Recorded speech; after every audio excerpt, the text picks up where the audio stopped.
Hello everyone. आपको भी क्या आपके फर्टिलिटी एक्सपर्ट ने आईवीएफ एडवाइस किया है and you are confused on how to move forward? So the first step before starting IVF is getting a fertility panel done for you and your husband. ये कुछ ऐसे tests रहते हैं जिनसे हमारी फर्टिलिटी ट्रीटमेंट गाइड होती है और हेल्प होती है for everything including stimulation injection की डोज, आगे की ट्रीटमेंट कैसे पर्सनलाइज करनी है, कोई एक्स्ट्रा मेडिसिन की ज़रूरत है कि नहीं। तो आज हम इन्हीं टेस्ट को डिटेल में डिस्कस करेंगे। First discussing the female partner. कुछ ब्लड टेस्ट रहते हैं like haemoglobin to know the status of your body whether you are healthy enough और नॉट। फिर आता है हमारा HPLC।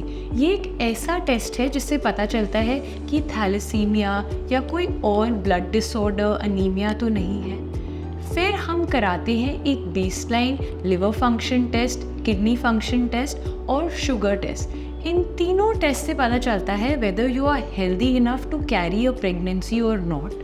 क्या आपको कुछ मेडिसिन से प्रॉब्लम हो सकती है या हमें कोई एक्स्ट्रा डॉक्टर्स की ओपिनियन लेनी तो नहीं पड़ेगी। फिर आते हैं हार्मोन टेस्ट। इसमें most important is AMH, thyroid and prolactin. ये 3 ऐसे टेस्ट हैं जो पूरी IVF ट्रीटमेंट को गाइड करते हैं। AMH से हमारा ओवेरियन रिजर्व पता चलता है, एग्स का क्वालिटी एंड क्वांटिटी।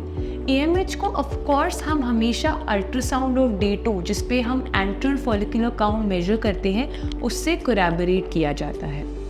फिर आते हैं थायराइड और प्रोलैक्टिन पे। ये 2 ऐसे हार्मोन टेस्ट हैं जो बहुत सेंसिटिव हैं। अगर बढ़े हुए हैं तो ट्रीटमेंट की ज़रूरत है और अगर आप ऑलरेडी ट्रीटमेंट पे हो तो इनको रिपीट करा के हमेशा देखना चाहिए एवरी 6 वीक्स आपकी ट्रीटमेंट के दौरान कि आपको डोज बढ़ाने की ज़रूरत तो नहीं है अपनी मेडिकेशन की। Then coming to infectious disease screening, HIV, HPSAG, VDRL, anti-HCV। ये 4 ऐसे STDs हैं जो टेस्ट कराना बहुत ज़रूरी है क्योंकि आपके गैमीट्स IVF लैब में जाएंगे and we have to be very careful because we are talking about your baby. तो ये भी कराना मैंडेटरी रहता है। इनके अलावा हम कराते हैं एक रुबेला IgG। ये टेस्ट एक ब्रॉडर टेस्ट टॉर्च का पार्ट है। रुबेला एक ऐसा इन्फेक्शन है जो अगर आपको प्रेगनेंसी में हुआ तो आपके बेबी को कॉन्जेनाइटल डिफेक्ट्स होने की चांसेस हैं। Eye defects, heart defects, ear defects, baby को कैटरैक्ट, दिल में छेद या कानों से सुनाई ना देना बचपन से, ऐसी प्रॉब्लम्स हो सकती हैं। तो रुबेला का टेस्ट मैंडेटरी है।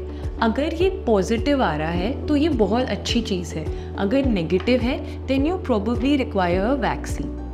तो ये कुछ टेस्ट हैं गाइज जो आपको कराना बहुत ज़रूरी है before you start IVF। Now discussing male panel. Males के लिए हम यूजुअली उनका blood testing of haemoglobin HPLC कराते हैं। अगर दोनों में से एक भी पार्टनर थैलेसीमिया ट्रेट है या उनको कोई और बोन मैरो अनीमिया है then we probably will have to do further testing of the embryo, इसलिए HPLC कराना मैंडेटरी रहता है। इसके अलावा मेल पार्टनर की हमेशा STD स्क्रीनिंग होती है। वही 4 वायरल मार्कर्स होते हैं जो फीमेल में भी कराए जाते हैं, HIV, anti-HCV, VDRL और HPSAG, बिकॉज अगेन ये गैमीट्स लैब में हैंडल होते हैं। Semen analysis is one of the most mandatory test जो हमें हमेशा कराना रहता है। उसमें हम 3 मेजर चीज़ें देखते हैं।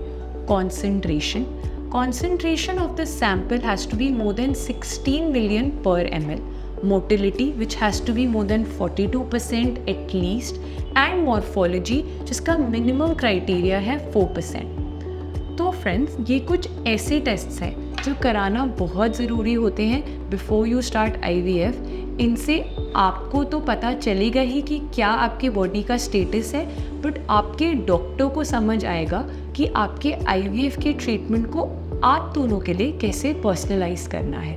अगर आपको इस बारे में और कोई भी डाउट है so please contact our team. Thank you. Book a free consultation today.